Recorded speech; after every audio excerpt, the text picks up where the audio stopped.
Cette journée, elle est extrêmement importante parce que c'est la vie même de l'Église que nous célébrons aujourd'hui parce que les laïcs, c'est le deuxième groupe de l'Église, si on peut le dire de cette façon, parce que nous avons le président national, mais l'Église a bien voulu que cette journée elle soit dédiée aux laïcs méthodistes. Et c'est un honneur, un plaisir pour nous d'être à ce rendez-vous avec vous, très chers téléspectateurs. Grâce et paix soit pour vous. Bénédiction vous accompagne ce matin. Je suis heureux de partager ce moment avec le professeur Louis Awa, qui est le président national du mouvement des laïcs. Comment vous allez? Très bien, par la grâce de Dieu. Ça fait une année, parce que c'était l'année passée qu'on s'est vu sur ce plateau. C'est ça. D'accord. Merci, bonne arrivée. Ça va bien le mouvement des laïcs est dans sa dynamique. D'accord. Ensuite, nous accueillons le président des prédicateurs, président national des prédicateurs de l'Église méthodiste de Côte d'Ivoire, en la personne de Hilaire Lasme. Bonne arrivée. Merci, pasteur. Oui. Bonjour à tous nos auditeurs et auditrices, oui, aux téléspectateurs. J'espère que la parole est annoncée. Absolument. Absolument. Absolument. Nous recevons en troisième position Christophe Dadje. Il est le secrétaire national à la communication du Bureau national des prédicateurs de l'Église méthodiste de Côte d'Ivoire. C'est un plaisir pour nous. Shalom, pasteur. Merci de nous recevoir sur votre plateau. C'est la toute première fois que vous venez sur mon plateau. Absolument. Ah bon. Donc aujourd'hui, il y a un grand événement, certainement. Merci.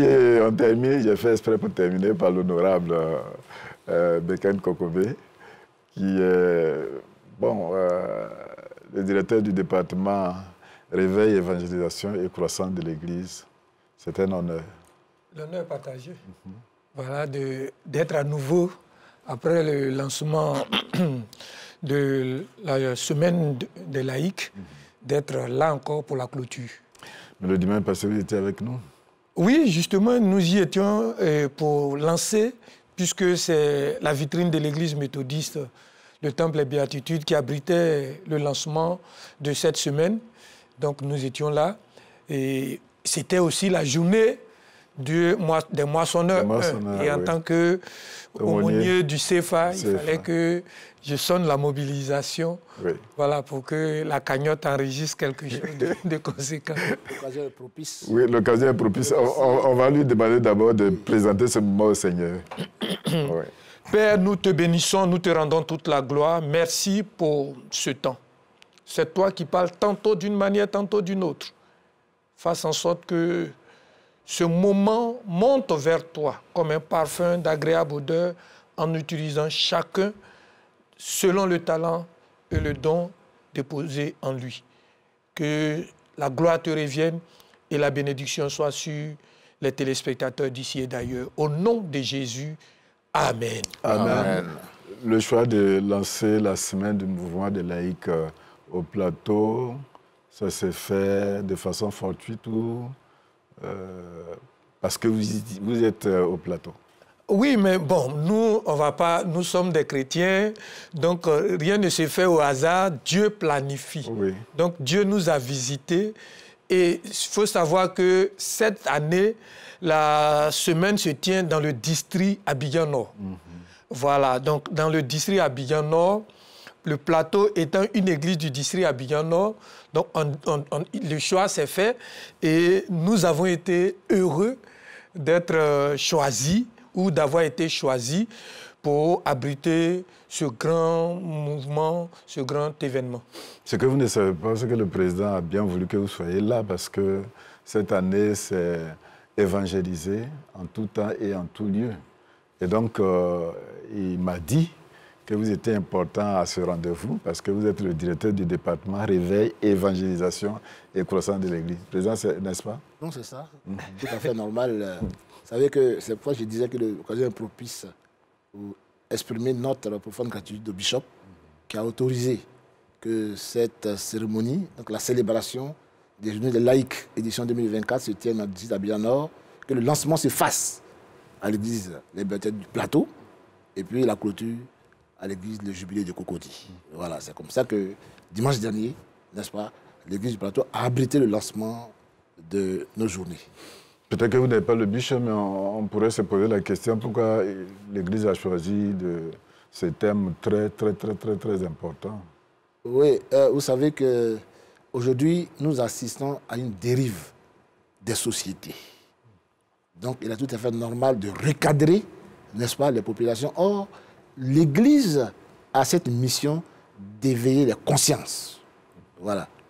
C'est pour cette raison que la direction de l'Église a décidé de choisir ces thèmes-là, évangéliser en tout temps et en tout lieu pour recadrer les hommes et les femmes, les personnes humaines. Parce qu'aujourd'hui, nous assistons à une dérive sociétale. Voilà. Encore, l'Église vous met en mission, en éveil, en choisissant ce thème. Oui. Vous savez, notre Église est une Église dynamique, une Église très structurée, très organisée. Et elle travaille dans l'accomplissement du grand ordre missionnaire.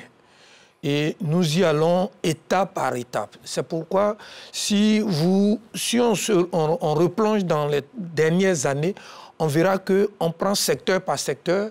Et quand un secteur est bien assis, on passe à l'étape supérieure. L'année dernière, c'était Église et tradition.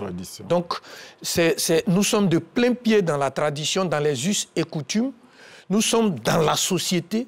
Il est important d'apporter l'impact divin.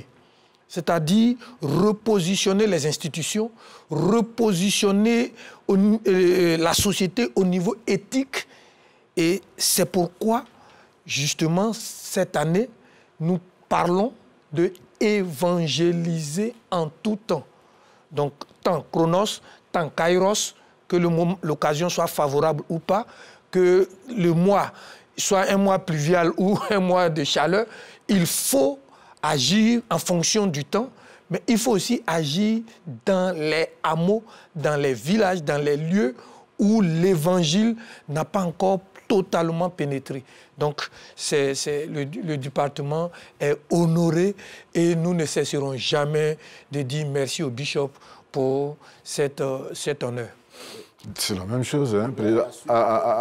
Oui, allez-y. Le pasteur dit que, vous savez, le thème de l'année, c'est pas un nouveau thème.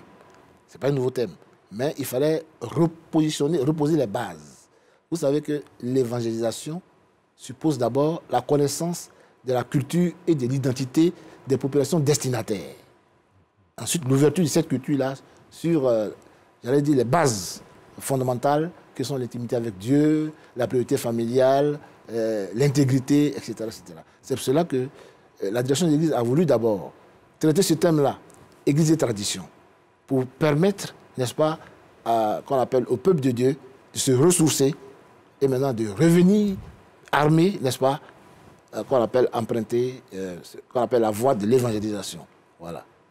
Et, président, il est là, vous êtes à la périphérique, parce que c'est vous qui êtes dans les hameaux pour annoncer l'évangile. Tout à fait. Et nous avons déjà lancé l'évangélisation.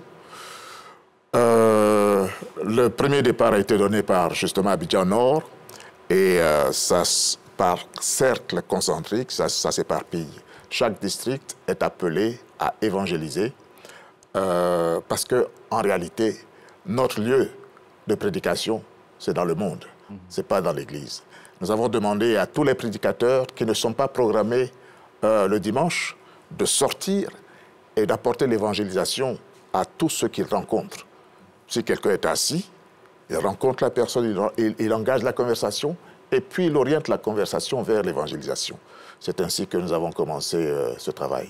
Vous êtes certain que dans mon village, ce que vous êtes en train de dire, c'est cela? J'ai parlé de cercles concentriques. Ça s'éparpille, ça va comme des ondes prendre tous les districts, tôt ou tard. Voilà. D'accord.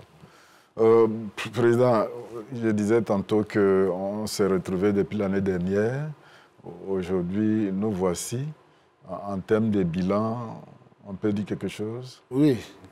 en termes de bilan, il faut dire que nos bilans s'articulent autour des objectifs opérationnels que nous avons définis pour l'année 2023-2024. Voilà. Et il s'agit d'abord pour nous de contribuer à la formation du peuple de Dieu, des pasteurs et des laïcs. Et à ce niveau-là, il faut dire que nous, en notre qualité de membres du conseil d'administration de l'agence générale de l'enseignement supérieur du ministère, nous avons négocié des bourses. Vous voyez, des masters et des thèses. Aujourd'hui, vous voyez, nous avons des docteurs qui ont été formés à Yaoundé. Voilà. Nous avons aussi négocié les bourses des étudiants qui sont à Mutare, au Zimbabwe. Voilà. Et nous continuons, n'est-ce pas, de négocier aussi bien avec le DBHM qu'avec la CEVA, qui nous apporte son appui dans la formation du peuple de Dieu. Aussi, il y a aussi la conciliation théologique francophone, qui est pilotée par le très révérend pasteur Adjobi, qui a pour charge de former les prédicateurs, les moniteurs et les conducteurs, n'est-ce pas, qu'il y ait une base commune avant que chaque corps emprunte, n'est-ce pas, la direction de ses spécificités. Voilà. Vous voyez, ça c'est au plan de la formation. Il y a aussi la formation au leadership et à la bonne gouvernance. Parce que nous disons que pour pouvoir conduire le peuple de Dieu, n'est-ce pas, il faut avoir les éléments qu'on appelle de leadership. Voilà, nous sommes dans ce domaine-là. Ça, c'est pour qu'il y ait de la formation. En ce qui concerne la jeunesse, et pour nous, il était question de sécuriser les jeunes et de les aider à s'intégrer dans le tissu professionnel. Et à ce niveau-là, nous sommes en train de former les jeunes dans le domaine de l'entrepreneuriat. Bien sûr, sur l'institution du Bishop. Et aujourd'hui, nous les encourageons, n'est-ce pas, à s'orienter vers la création d'emplois. Parce que l'État ne peut plus recruter tous les jeunes qui sortent de nos écoles, de nos universités. Voilà. Donc, dans ce domaine-là, nous associons les professionnels, n'est-ce pas? C'est pour cela que nous mettons en œuvre le pôle d'expertise de l'Église méthodiste qui regroupe toutes les compétences, n'est-ce pas, réparties en corps de métier. Et nous rencontrons les jeunes, nous les encadrons, n'est-ce pas, et pour leur permettre de s'insérer, j'allais dire, convenablement dans le tissu socio-professionnel. Concernant les projets de l'Église, aujourd'hui, nous avons achevé la première phase de la réhabilitation du centre missionnaire de Kunambroso. C'est un centre, n'est-ce pas, qui nous a été légué par des missionnaires américains en son temps, et qui était en désuétude, mais avec le concours de la CEVA. C'est un projet en 3 tranches, et la première tranche vient d'être achevée, n'est-ce pas? Et nous avons un missionnaire là-bas, c'est dans le district missionnaire d'Abangourou. Voilà. Et ce missionnaire-là a pris sur lui d'ouvrir une école de couture. Voilà. Donc, les jeunes filles vont reprendre le chemin de l'école bientôt, parce que nous avons achevé la première tranche. Voilà. Et puis, il y a d'autres activités qui seront menées là-bas, parce que nous sommes en train de construire des dortoirs pour permettre, qu'on appelle aux frères et aux sœurs qui veulent faire des retraites spirituelles, n'est-ce pas, d'aller vers ce centre-là. Il y a aussi, en termes de projet, un de nos jeunes frères qui a initié un projet culture de champignons. Et nous l'accompagnons dans cette dynamique-là. À cet effet, un centre pilote sera bientôt construit au CSM de Dabou, ou c'est modèle méthodologique de Dabou, pour amener nos jeunes, n'est-ce pas, dans ce domaine-là, pour leur permettre aussi de créer des richesses. Voilà. Et concernant le positionnement de l'Église, vous savez que les laïcs ont contribué en qualité de membres de délégation de la conférence de Côte d'Ivoire à la conférence générale, vraiment à prise de position ferme de l'Église.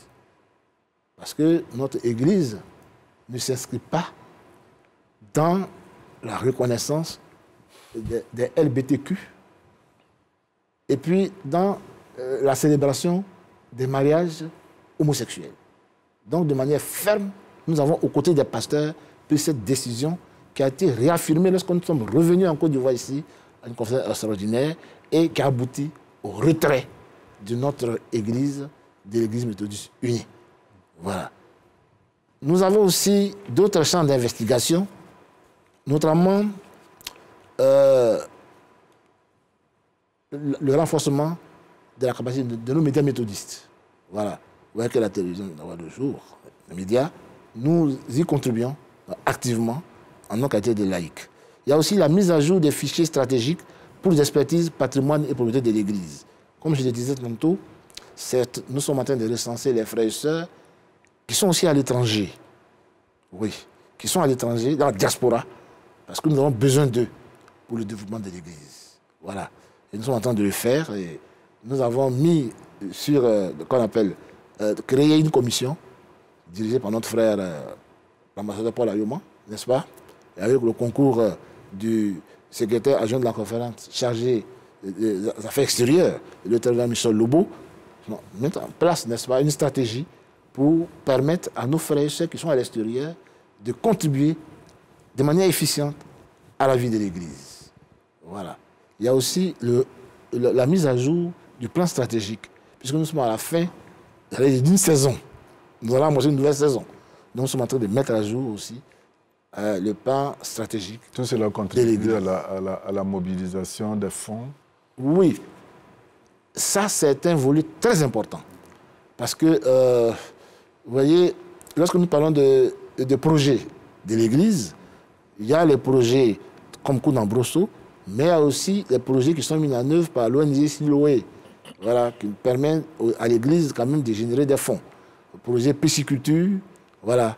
Il y a le projet qu'on appelle, qui est de palmier à huile et EVA, n'est-ce pas, l'Église. Donc tous ces projets-là nous permettent, n'est-ce pas, de générer des fonds pour permettre à l'Église de continuer sa marche sur le chemin du développement. Voilà. On a beaucoup de choses à connaître, oui. Mais bon, vous voulez un autre point tout à l'heure? Non, non, allez-y, allez-y. Par rapport à l'entrée ou à la venue des frères, ça c'est une grande joie pour l'Église.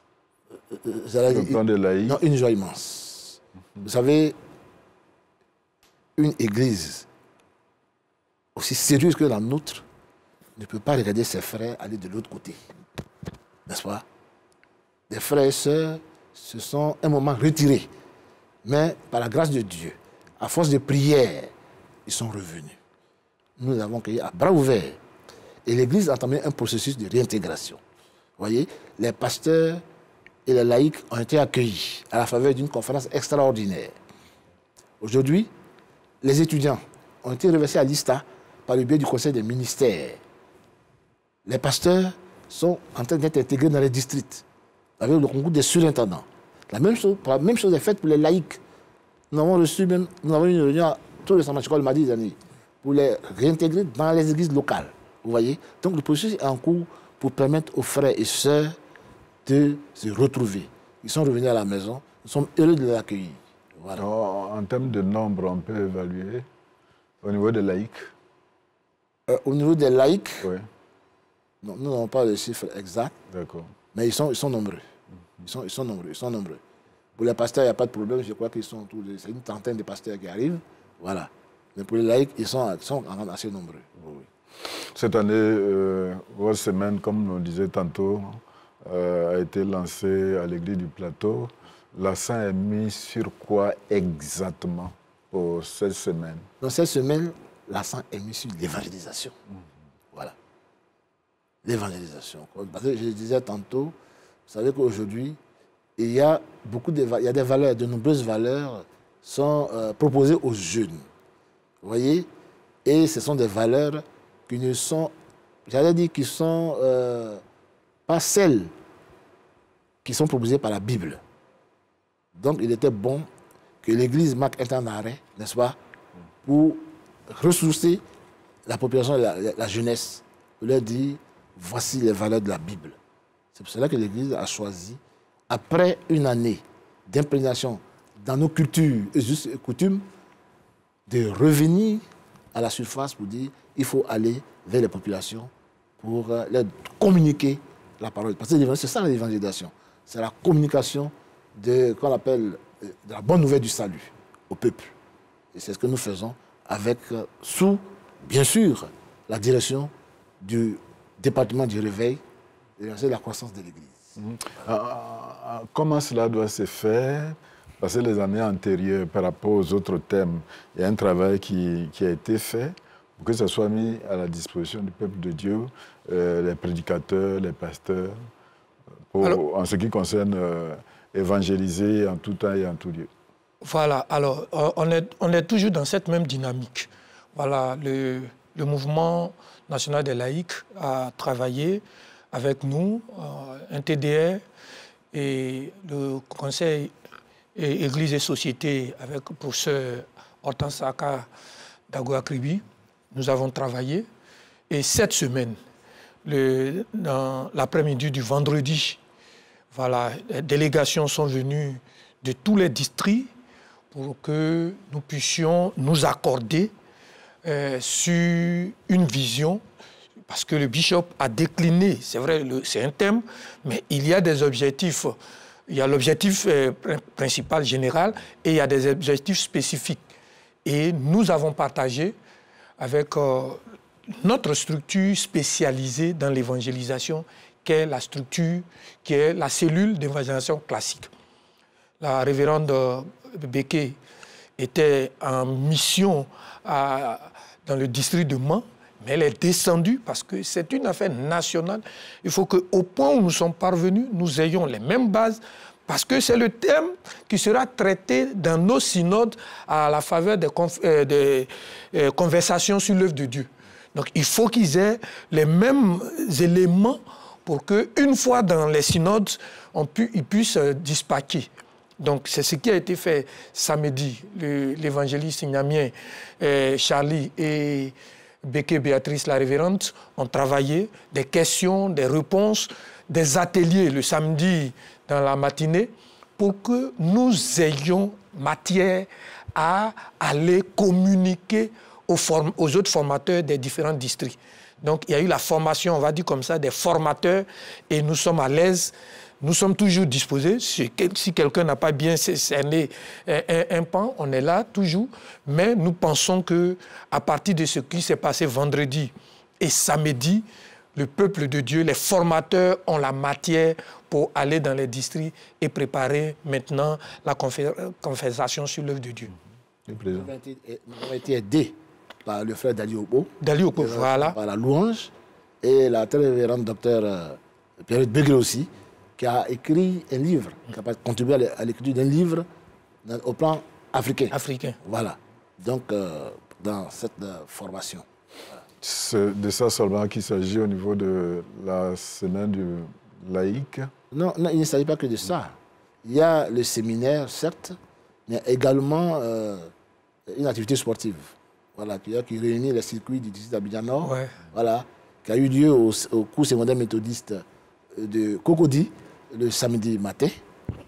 Il y a également une remise de dons au centre de santé urbain de Blocos. De Blocos, ouais. C'est chez lui. C'est une fierté. Voilà. Voilà, donc chapeauté par le conseil de santé, présidé par le professeur Ezani. Voilà. Et voilà. Et en fait, le cul de clôture auquel nous allons maintenant. Oui, voilà. Tout à l'heure. Oui, oui. Voilà. On en parlera un peu longuement par rapport à ça, voilà. Parce que il me plaît d'avoir le président sur ce plateau. Oui, oui. Tout ce dont j'ai besoin. Il y a eu aussi un don de kits scolaires. D'accord. Scolaires. Vous vous inscrivez dans le programme Samuel?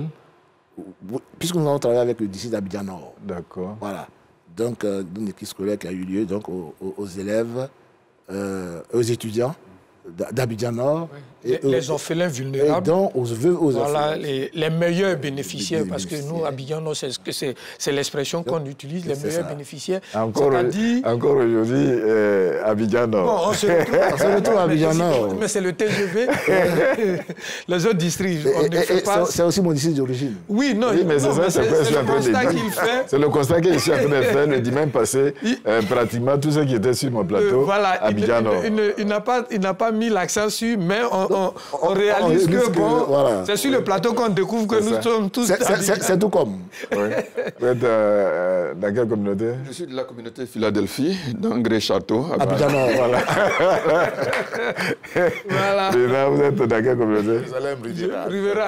Abidjan Nord. Abidjan Nord. Voilà, c'est Abidjan Nord. Voilà, c'était un choix comme ça, selon les compétences, mais puis bon, on découvre aussi le plateau que nous sommes tous d'Abidjan Nord.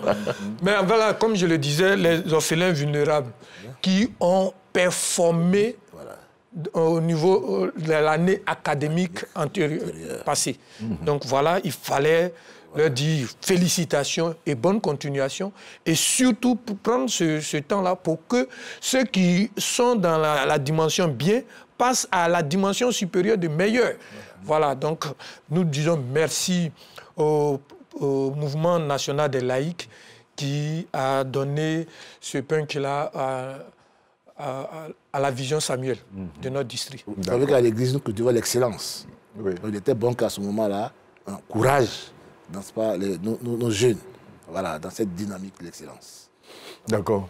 Avant de continuer, on va écouter un cantique à la gloire de Dieu. D'accord.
Satisfait.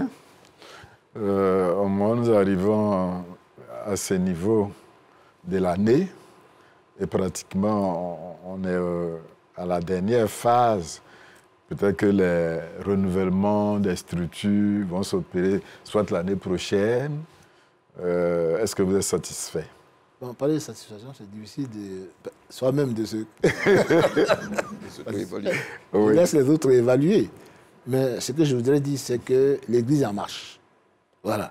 L'Église est en marche et ce que nous demandons aux frères et sœurs, c'est de continuer de prier pour que la dynamique qui a été amorcée puisse se poursuivre. Pour permettre à l'Église de s'affirmer aussi bien au plan national qu'international. Voilà. C'est ce que nous avons encore appelé un projet lorsque nous venons ici. Lorsque nous avons présenté notre plan stratégique à l'Église pour être tenu comme président des laïcs, et je crois que nous sommes sur la bonne voie. Président, vous allez regarder l'écran. Et puis vous regardez l'image qui est en train de défiler. Oui. L'image du grand temple. Où nous en sommes? Parce que le peuple de Dieu s'interroge. Nous demandons au peuple de Dieu de continuer de prier parce qu'il y a un projet portant construction du grand temple. Voilà. Et les démarches sont en cours. Voilà. Ce que nous demandons au peuple de Dieu, c'est de continuer de fléchir les genoux pour que ce projet-là voit le jour. Voilà. On est certain. Non, oui. Non, avec Dieu. Avec Dieu, nous sommes certains, il y a l'espoir et l'espérance. Voilà. Ce projet-là va voir le jour très bientôt. Dans les zones missionnaires, il y a beaucoup de difficultés par rapport à l'évangélisation. Oui, mais l'évangélisation, dans la vision de Dieu, c'est d'arracher une âme de l'enfer éternel pour la repositionner dans l'éternité éternelle. Donc c'est un combat. C'est un combat d'éternité. Et quand on est dans la dynamique de l'éternité, il ne faut pas s'attendre que ça marche tout de go. Oui. Voilà, c'est pourquoi il y a des difficultés, il y a des défis, mais nous qui sommes appelés, nous qui sommes sortis de l'enfer, on sait d'où nous sommes sortis. Et donc ces difficultés-là ne peuvent pas nous ébranler. Nous sommes des jusqu'au-boutistes. Nous avons une assurance. Celui qui nous dit d'évangéliser est l'Immanuel.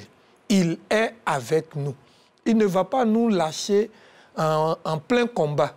C'est pourquoi, quel que soit le niveau du combat, nous continuons. Alléluia, nous continuons avant d'arriver au sous-thème de ce jour, qui est ton Père qui voit dans le secret te le rendra. Le culte, c'est tout à l'heure, au jubilé. Oui. Qu'est-ce que vous avez à dire?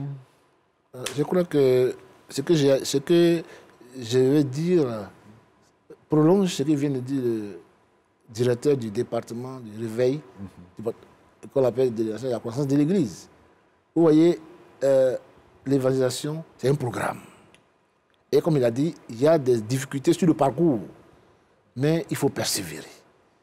C'est pour ça que j'aime bien ce verset de Hébreux 6, verset 12.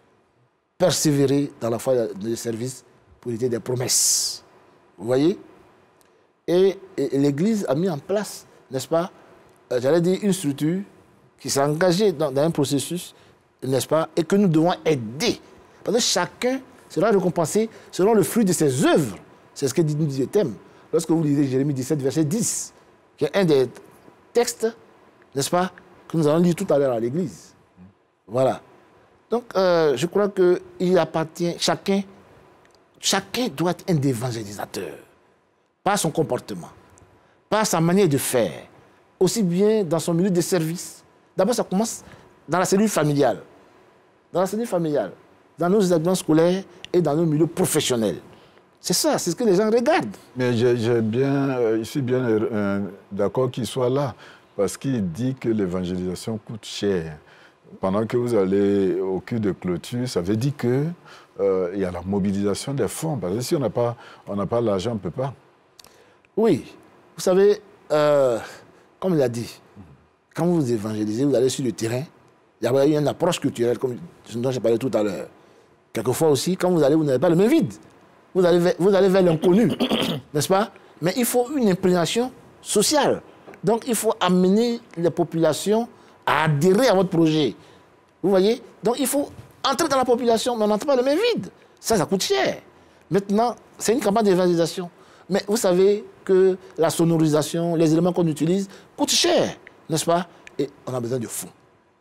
De fonds pour... Lui, c'est à ce niveau-là qu'il voulait en venir pour que, oui. Non, si c'est une des missions du monde laïque, c'est de mobiliser les fonds pour accompagner l'action pastorale. Voilà. Donc, nous nous inscrivons dans cette dynamique-là. Donc, tout ce que nous faisons dans cette semaine-là, c'est pour aller vers l'évangélisation. Revenons bien qu'on est là. Nous aidons les missions. Mission de Guinée, mission du Mali, n'est-ce pas?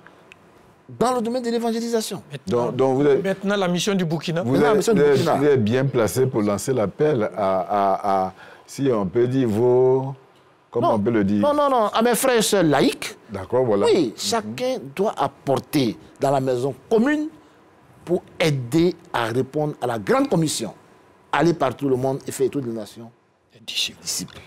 Voilà. Et c'est ça, la vision de l'Église. Évangéliser par la parole, évangéliser par les actes, évangéliser par les œuvres. Donc, chaque méthodiste doit se mobiliser. Oui, non, mais je veux dire que nous, au niveau du département, nous sommes sur le terrain. Et comme chaque terrain commande l'action, nous avons des terrains qui ont besoin des mégaphones, oui, mais il y a des terrains aussi qui ont besoin d'une grande sonorisation. Il y a. Et c'est pourquoi nous sommes heureux d'être avec le grand Laïka pour nous donner les moyens. C'est important. C'est jusqu'aux extrémités de la terre. Et tant qu'il y aura les moyens, Dieu suscitera des personnes ressources à cet effet. Je vous appareille. L'évangéliste qui va sur le terrain, il est à la fois tout. Quelquefois, il est instituteur, il est médecin, parce qu'il a une boîte à pharmacie, n'est-ce pas? Bien sûr. Pour parler aux premiers soins. Vous voyez, donc il est tout.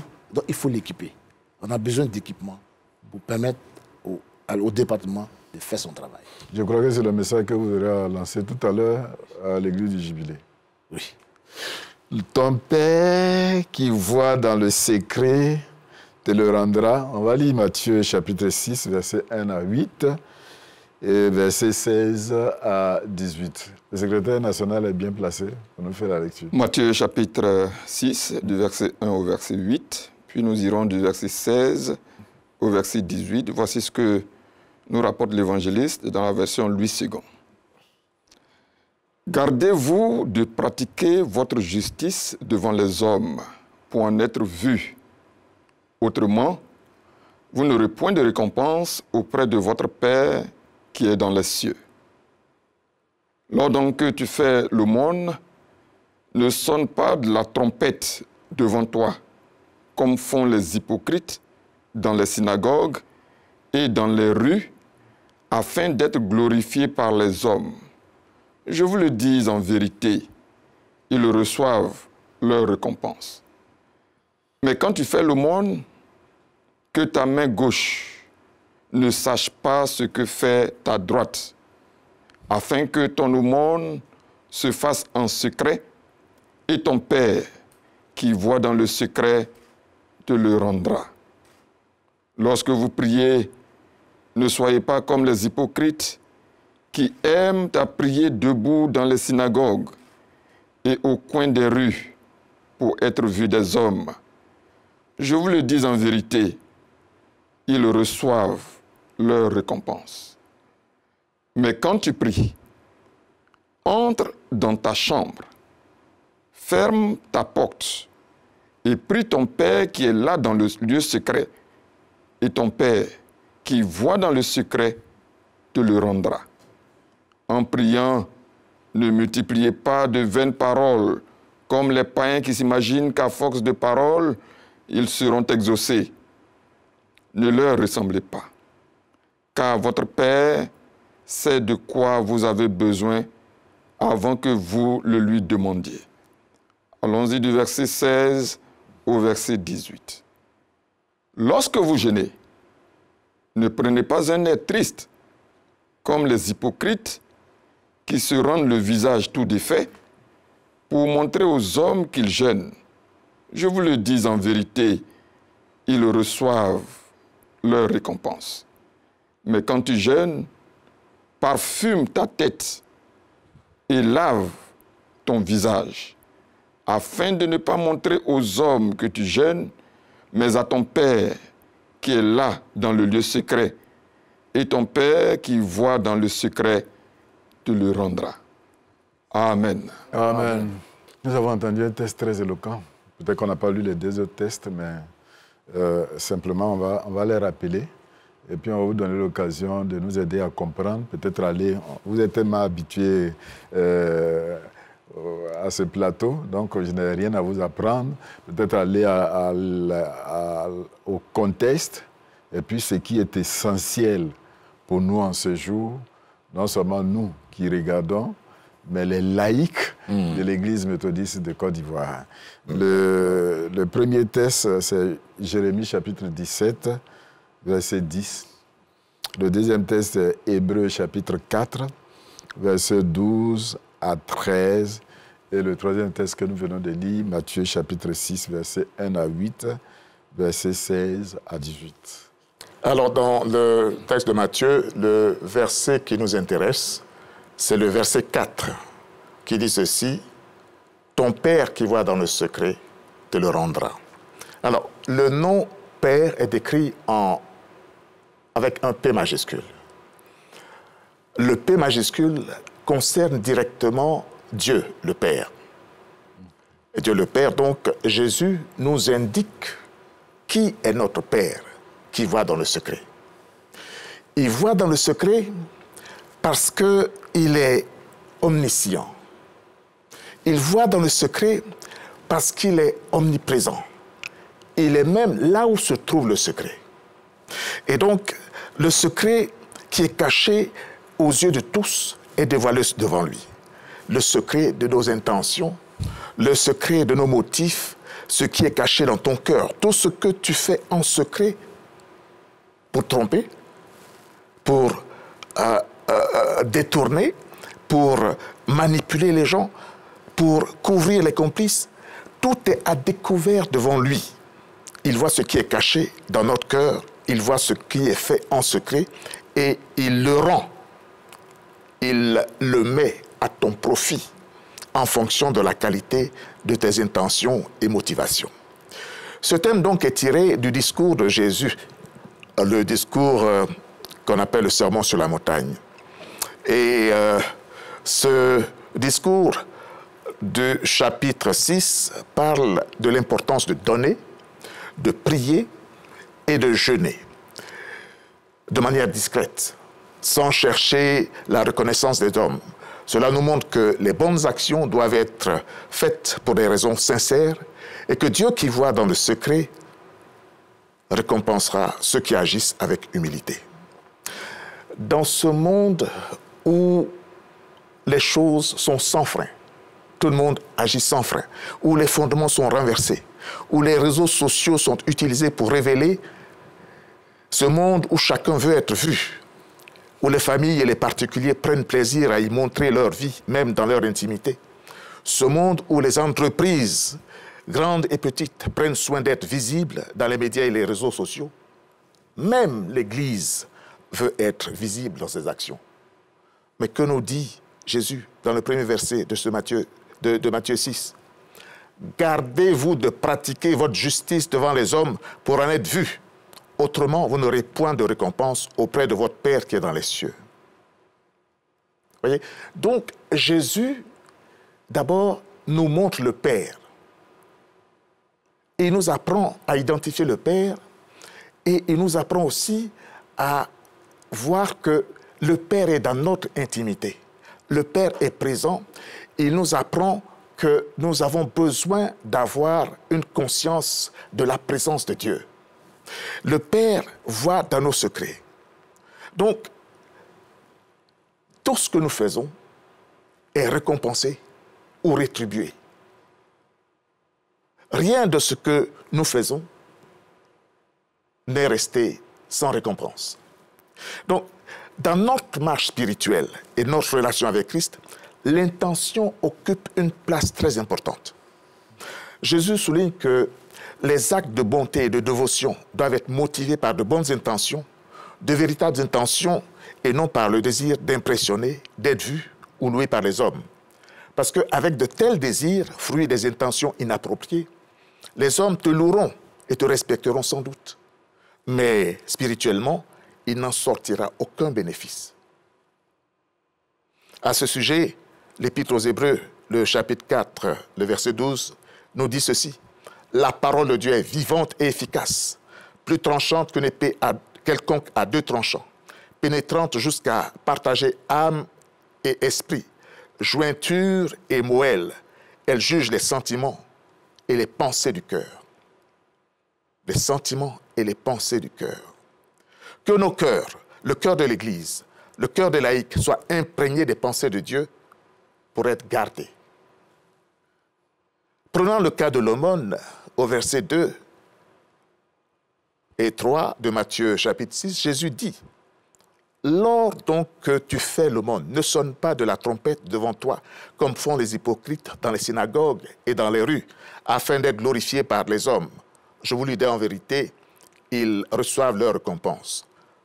Et il ajoute, fais ton aumône de sorte que ta main gauche ne sache pas ce que fait ta main droite, pour que ton Père qui va dans le secret te le rende. Donner en secret, faire des œuvres discrètement, c'est la continuité de notre relation intime avec Dieu.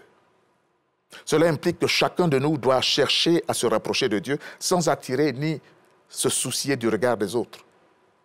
C'est cette attitude d'un cœur sincère qui rend notre foi active. Faire œuvre sociale dans les maternités, les prisons, les autres structures médico-sociales, aider une sœur, un frère dans le besoin, sans tambour ni trompette, c'est ce à quoi Jésus nous appelle et c'est aussi le rôle que jouent les laïcs. Une telle attitude exprime notre engagement personnel et collectif et renforce notre foi. La promesse que ton Père te rendra souligne la confiance en la justice de Dieu. Plutôt que de rechercher des récompenses immédiates et visibles seulement, Jésus nous encourage à nous fier à Dieu pour les récompenses, pour récompenser nos bonnes intentions, pour récompenser nos bonnes intentions qui sont à la base des actions discrètes de bonté et de générosité, ainsi que de nos efforts sincères. Alors, vous voyez, dans Jérémie 17, verset 10, Dieu dit, « Moi, l'Éternel, j'éprouve le cœur, je sonde les reins pour rendre à chacun selon ses voies, selon le fruit de ses œuvres. » Donc, ainsi, que nous soyons sincères à bien faire ou à mal faire, à bien dire ou à mal dire, que nous agissions avec de bons ou mauvais motifs, de bonnes ou mauvaises intentions, dans les deux cas, Dieu a une récompense appropriée pour chacun. Jésus nous parle de prière et dit de ne pas faire comme les hypocrites qui prient pour se faire voir. Il dit d'entrer dans notre chambre pour que nous soyons dans le secret avec Dieu, pour que Dieu qui voit dans le secret nous récompense. Vous voyez, notre cœur est la source de la vie. Et c'est dans notre cœur que se trouve l'autel de Dieu. C'est à cet endroit-là que Dieu nous entend, que Dieu nous exauce.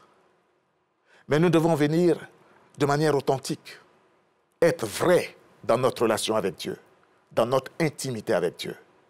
Ne rien cacher. Ne rien cacher, parce que de toute façon, il sait tout, il voit tout. Donc, nous rencontrons Dieu dans cette intimité. En réalité, tout ce que Jésus nous dit dans ce texte que nous avons lu parle d'intimité et de la culture de la présence de Dieu. Parce que quand nous sommes conscients de la présence de Dieu, quel que soit ce que nous pensons, ce que nous faisons, nous aurons la crainte de Dieu pour bien faire les choses. Pour bien faire les choses. Nos intentions sont déjà détectées. Dieu voit nos intentions. Il connaît nos motifs. C'est pourquoi nous devons faire attention pour ne pas être des hypocrites dans l'Église, pour ne pas venir chauffer les bancs de l'Église et s'en retourner sans avoir rien appris. En tant que responsable laïque, est-ce que nous soumettons toujours nos projets au Seigneur? Est-ce que nos décisions sont le fruit de notre intimité avec Dieu? Si ce n'est pas le cas, ne nous étonnons pas que nos projets n'aboutissent pas et que nous tournons en rond. Mais heureusement que beaucoup de laïcs entrent dans l'intimité de Dieu pour recevoir les instructions, pour prendre des décisions justes. Jésus aussi nous demande de jeûner. Ou plutôt, il dit, quand vous jeûnez, ça veut dire que le jeûne doit être une habitude pour les chrétiens, pour les laïcs. Une habitude qui devient un élément nécessaire pour notre intimité avec Dieu. Jeûner pour crier à Dieu. Jeûner pour demander l'aide de Dieu dans nos activités, pour avoir son accord avant de prendre des décisions, pour avoir son accord avant d'agir. Bien-aimés, dans cet enseignement, comme je l'ai déjà dit, Jésus nous exhorte d'abord à prendre conscience de la présence de Dieu, à avoir une culture de la présence de Dieu, à nous exercer, à avoir conscience de la présence de Dieu. Ensuite, sachant que Dieu est présent, à poser nos actes de piété pour lui. C'est pour lui que nous le faisons. C'est pour lui que nous le faisons. Tous nos actes de piété, l'offrande, les dons volontaires, l'aide que nous apportons à nos frères et sœurs, la prière, le jeûne, tous ces actes sont liés à notre vie spirituelle intime et doivent être posés discrètement. La même discrétion doit être de mise dans nos interactions avec les autres, dans notre vie quotidienne. L'appel de Jésus à la profondeur de notre vie intérieure et à l'humilité est toujours actuel. Il nous incite en tant que chrétiens, en tant que laïcs, à réfléchir à nos motivations et à la manière dont nous vivons notre foi. Ce que nous faisons doit être fait intentionnellement, avec foi, avec une conviction intime et un engagement sans faille, afin que notre adoration soit sincère et que cela soit agréé par Dieu et non par les hommes. Cela implique une conversion réelle et un alignement véritable sur la parole de Dieu, avec une conscience aiguë de la présence de Dieu. Amen.